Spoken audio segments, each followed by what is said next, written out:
So hello everyone and welcome now to week 6. Oh, it's flying by, isn't it, Tomo? Yeah, of Paula's Marathon Run Club with me, Paula Radcliffe. And me, Christopher Thompson. And this week we have the honour of being joined by Nell McAndrew. And I'm going to take you back, Nell. I think the biggest improvement for you was that huge jump in 2012 in your marathon time when you smashed through that 3-hour barrier. And this week we're going to be talking about maybe the difference between people just trying to get round and enjoy the marathon and when you set specific time targets, particularly the 3-hour one. I think is a big one, but you didn't just sneak under it. You took about 13 minutes off your time, didn't you? And went right in to put yourself essentially on the championship start qualification for the next year, right? Yeah. Or did you go off the...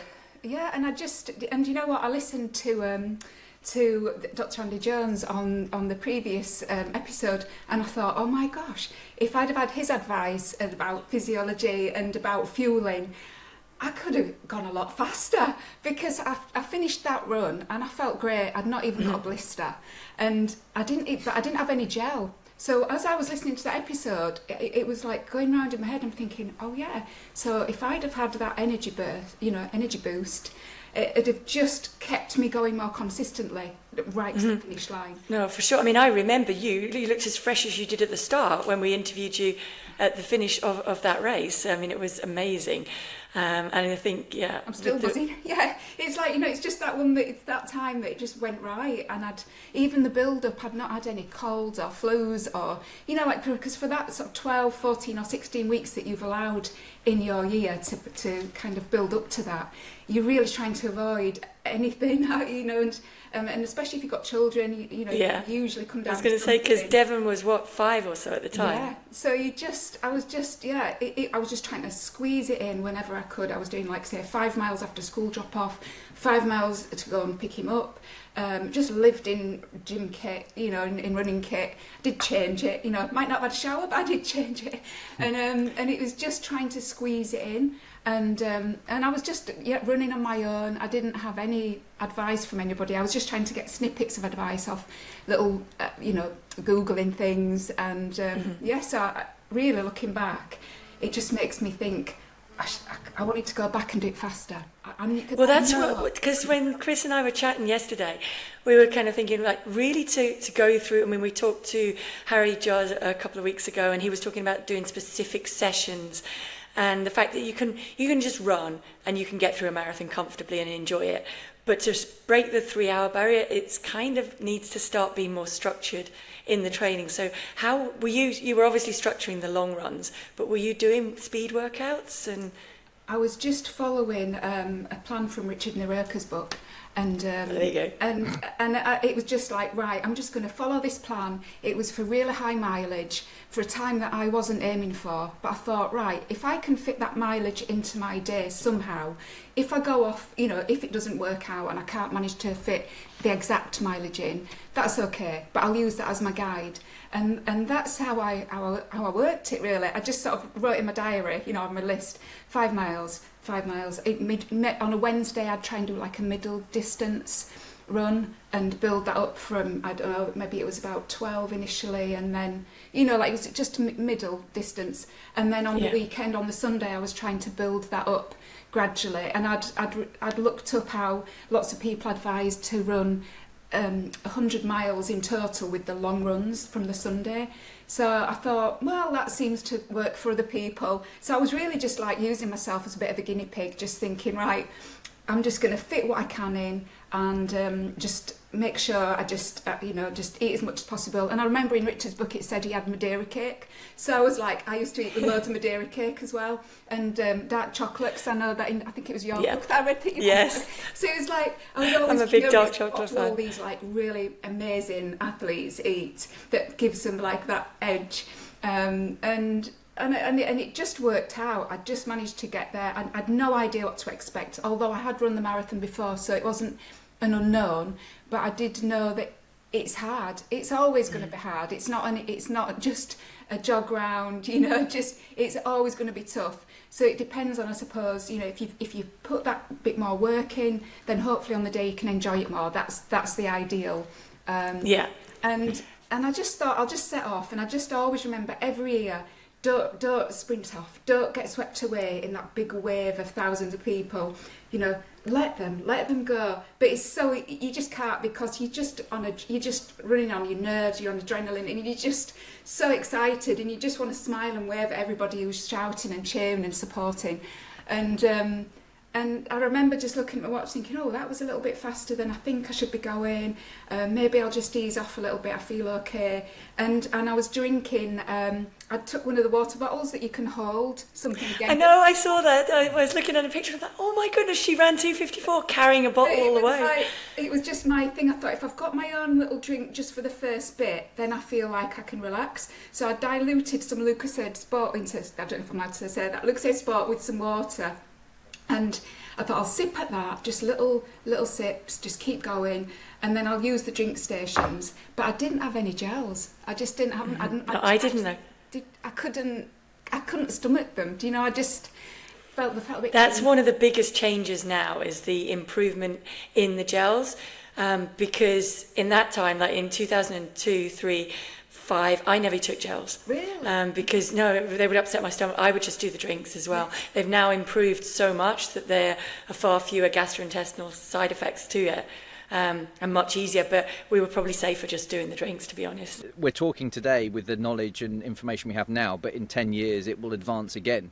So there's always going to be sort of learnings we have through the industry and gels and everything you're talking about, because listening to you talk about how they don't sit on your stomach, that's one of the things I've noticed with my wife working in that industry, is giving people the different options so they do sit right, and actually you going on a journey to find what gel's going to sit best on my stomach. And now there's gels that actually combine hydration, so brands are trying to find ways to make it easier.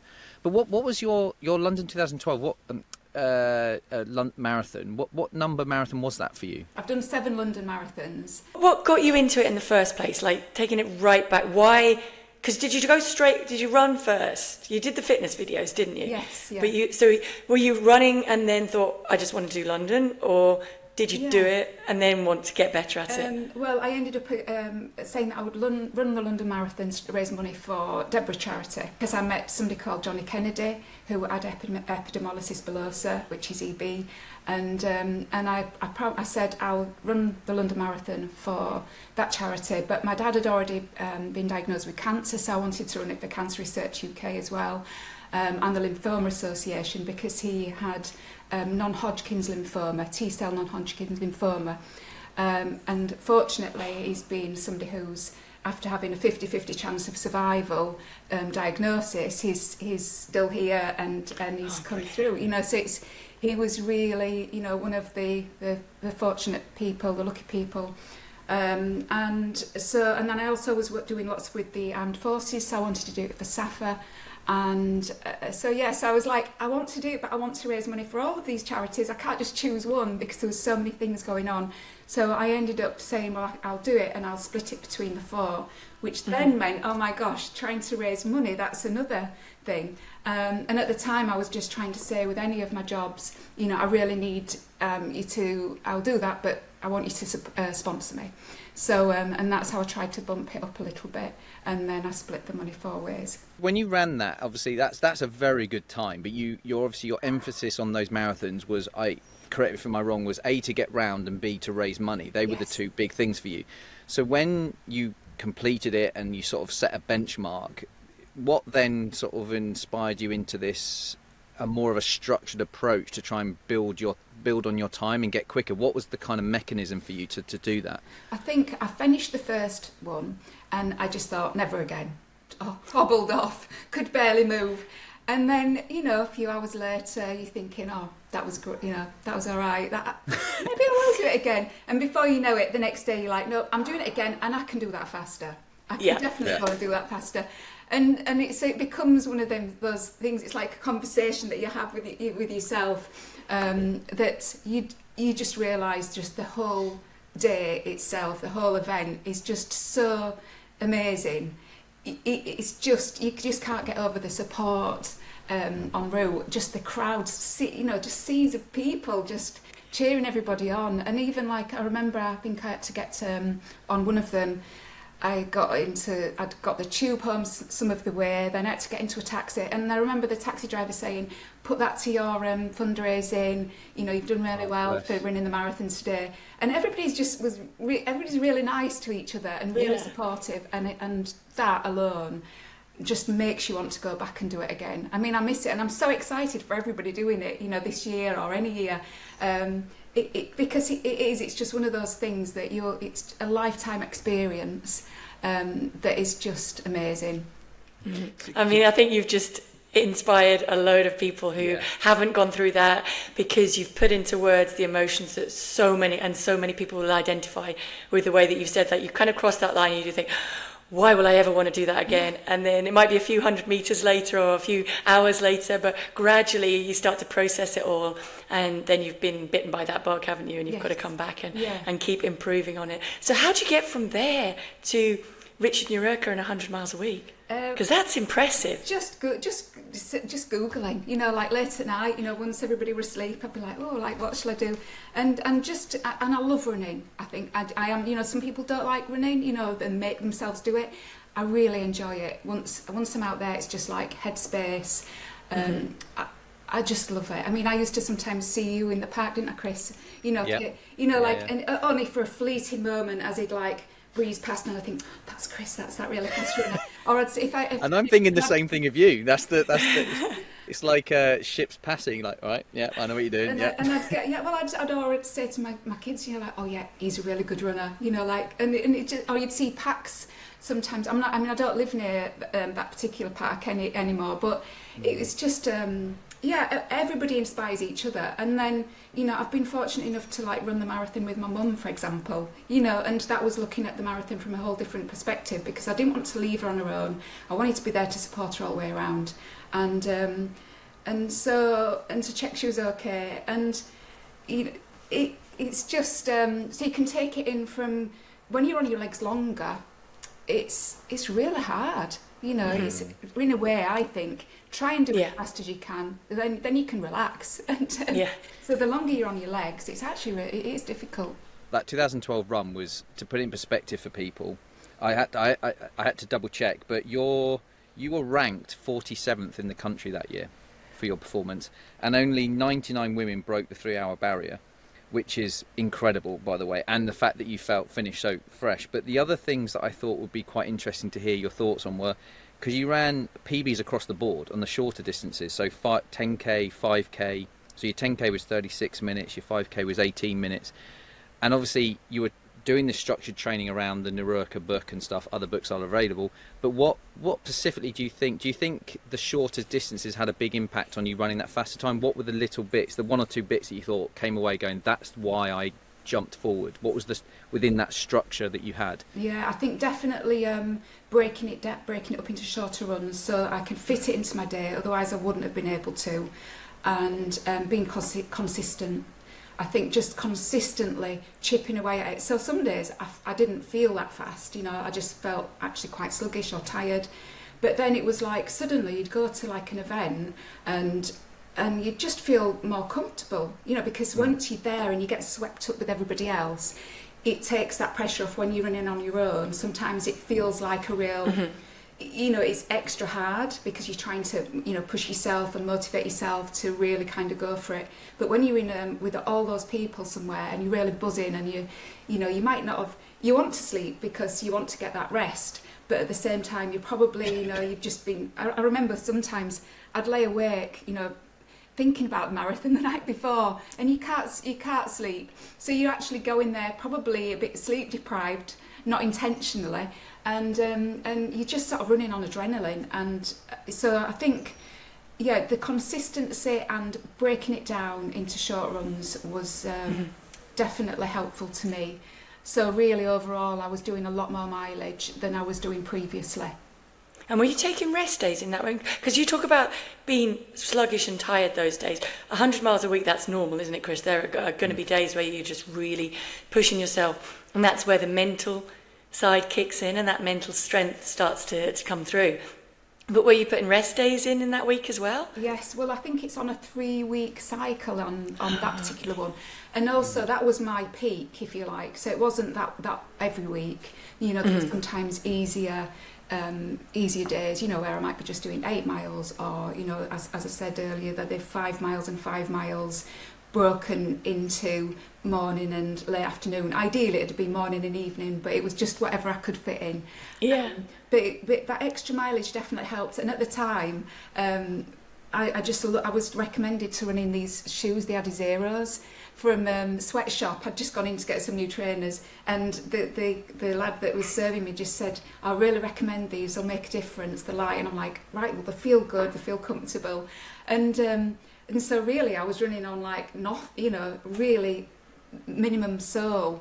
And now you look at shoes and they're just so like chunky. So I can't really get my head around running in anything like that at the moment. I'm still kind of 10 years. Well, you need to try them. Yeah. You do need to try them, because the minute you try them, they look so bulky, but they're lighter than the other ones were. Yeah. And you just feel that responsiveness in there. It will change it completely. Yeah, when so I really you should need try to it get back. into that, and then that might give me my a good bounce and a bit of speed back, you know, when I'm desperately needing it as I'm getting older. Yeah. That's where I find it's helpful, holding old bodies together and making it feel a little bit more comfortable and springy.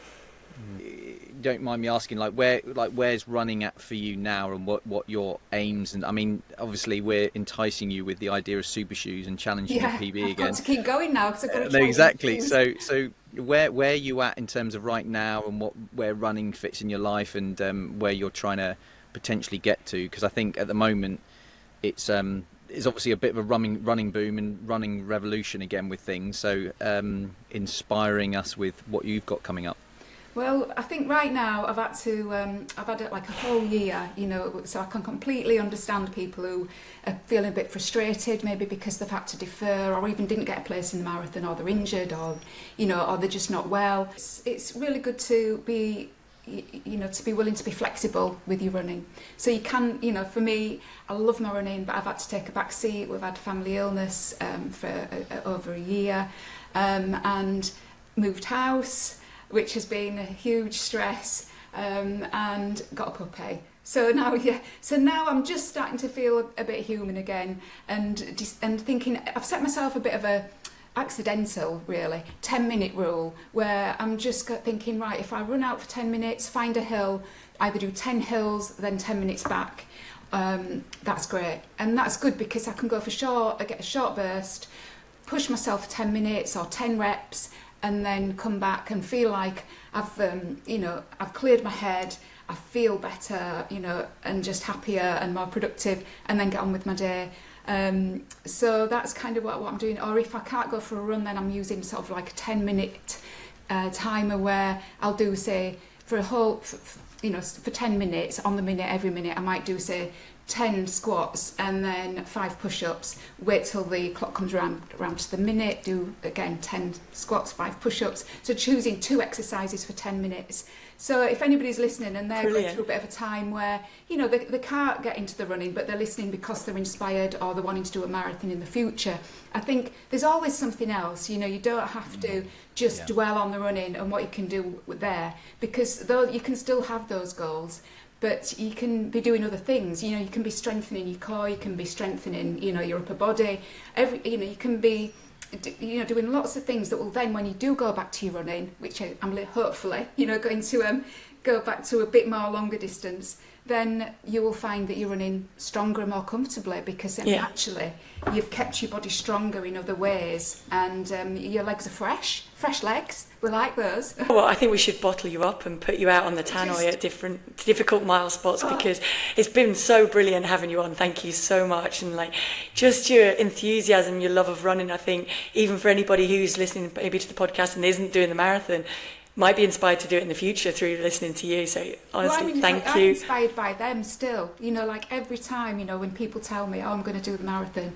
In fact, one of my neighbours is going to be doing it, and I'm like, that's brilliant. Oh wow, that's amazing. So in a way, then you get even, you know, then you get that you know, you get it all back. You're thinking, right, I might just step up and do it next year now. You know, and so you're like just bouncing off each other.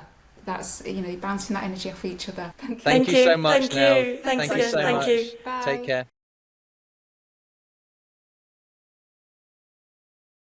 We are, as we keep saying, we're very, very proud to partner with Children with Cancer UK to bring you this special series.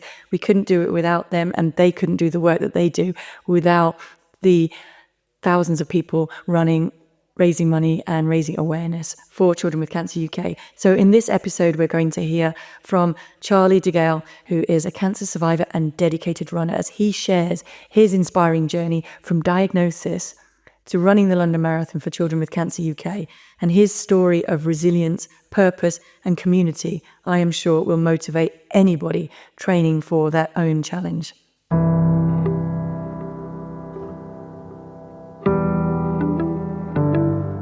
My name is Charlie DeGale. About 7 years ago, I was diagnosed with cancer in the lungs. I was about 51 at the time. I went for 2 or 3 months of intense chemotherapy, which thankfully shrunk the tumours. And then after the end of the chemo treatment, I had an operation to remove the tumours that were left. And that was quite a big operation. It was regarded as on par with open heart surgery. Going through the treatment at the time, I've set myself a goal. And that goal was to run the London Marathon. I am 59 years of age, approaching 60 this year. I'm running for this great charity, Children with Cancer UK, in the 2025 London Marathon. Yes, you've got to put in the training, but make sure you make the start line and enjoy the day. That's my message. Make it to the start line.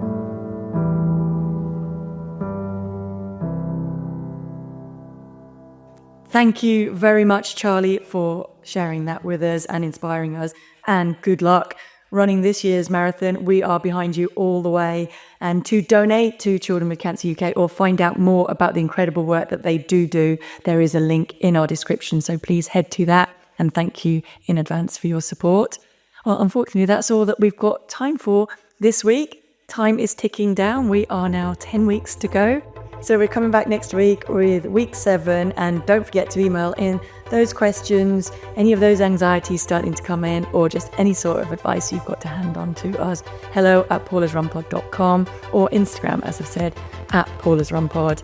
And Paula's Marathon Run Club is a Viral Tribe Entertainment production. Thank you so much to you guys and producer James, and we will catch you next time.